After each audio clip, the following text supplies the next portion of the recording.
আসসালামু আলাইকুম, hello everyone. আপনারা সবাই কেমন আছেন? আশা করি সবাই ভালো আছেন। আপনাদেরকে দেখানো হবে এখন ইন্ডিয়া বাংলাদেশের বর্ডার। দেখছেন, আমরা এখন ইন্ডিয়া বাংলাদেশের বর্ডার সীমান্তে রয়েছে। এটা আছে বাংলাদেশের রাস্তা। আমি আসছি, আমার সাথে এই যে আমার ভাগ্নে সাইফুল আসছে ঘুরতে।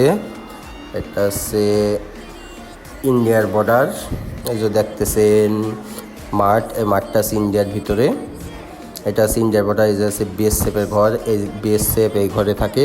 এই ঘরে থেকে বিএসএফ আছে সীমান্ত পাহারা দেয়। ও দেখেন, দেখতে পাচ্ছেন বিএসএফ ঘরের ভিতরে রয়েছে।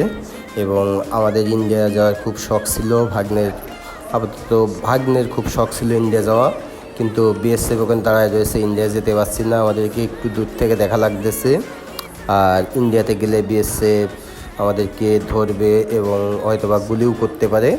এই কারণে আমরা যাচ্ছি না, ভিডিওটা বানাচ্ছি অনেক রিস্ক নিয়ে। সবাই ভালো।